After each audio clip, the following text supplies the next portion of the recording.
ויאמר אדוני אל משה, עתה תראה אשר אעשה לפרעה, כי ביד חזקה ישלחם, וביד חזקה יגרשם מארצו. פרשת וארא, פרק ו' פסוק ב'. וידבר אלוהים אל משה ויאמר אליו, אני אדוני. וארא אל אברהם, אל יצחק ואל יעקב באל שדי, ושמי אדוני לא נודעתי להם. וגם הקימותי את בריתי איתם, לתת להם את ארץ כנען, את ארץ מגוריהם אשר גרו בה. וגם אני שמעתי את נאקת בני ישראל, אשר מצרים מעבידים אותם, ואזכור את בריתי. לכן אמור לבני ישראל, אני אדוני, והוצאתי אתכם מתחת סבלות מצרים, והצלתי אתכם מעבודתם, וגאלתי אתכם בזרוע נטויה ובשפטים גדולים. ולקחתי אתכם לי לעם, והייתי לכם לאלוהים. וידעתם כי אני אדוני אלוהיכם, המוציא אתכם מתחת סבלות מצרים. והבאתי אתכם אל הארץ אשר נשאתי את ידי לתת אותה לאברהם, ליצחק וליעקב, ונתתי אותה לכם מורשה, אני אדוני. וידבר משה כן אל בני ישראל, ולא שמעו אל משה מקוצר רוח ומעבודה קשה.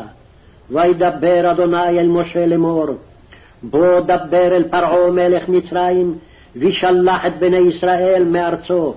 וידבר משה לפני אדוני לאמור, הן בני ישראל לא שמעו אלי, ואיך ישמעני פרעה ואני ערל שפתיים?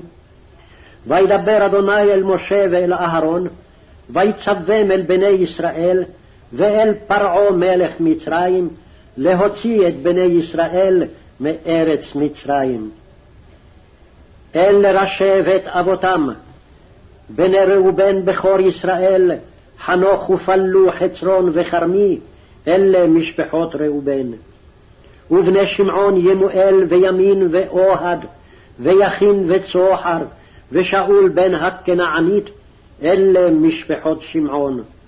ואלה שמות בני לוי לתולדותם, גרשון וקהת ומררי, ושני חיי לוי, 37 ומאת שנה.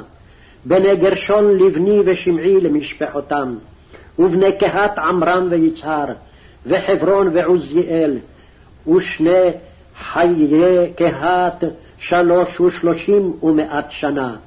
ובני מררי, מחלי ומושי, אלה משפחות הלוי לתולדותם. ויקח עמרם את יוכבד דודתו לו לאישה, ותלד לו את אהרון ואת משה, ושני חיי עמרם 37 ומאת שנה.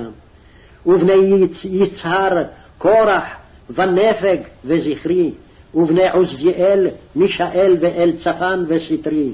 ויקח אהרון את אלישבע בת עמינדב, אחות נחשון לו לאישה, ותלד לו את נדב ואת אביהו, את אלעזר ואת איתמר. ובני קורח אסיר ואלקנה ואבי אסף, אלה משפחות הקורחי. ואלעזר בן אהרון לקח לו מבנות פותיאל לו לאישה, ותלד לו את פנחס, אלה ראשי אבות הלוויים למשפחותם. הוא אהרון ומשה, אשר אמר אדוני להם, הוציאו את בני ישראל מארץ מצרים על צבאותם. הם המדברים אל פרעה מלך מצרים, להוציא את בני ישראל ממצרים, הוא משה ואהרון. ויהי ביום דיבר אדוני אל משה בארץ מצרים. וידבר אדוני אל משה לאמור, אני אדוני, דבר אל פרעה מלך מצרים את כל אשר אני דובר אליך. ויאמר משה לפני אדוני, הן אני ערל שפתיים, ואיך ישמע אלי פרעה?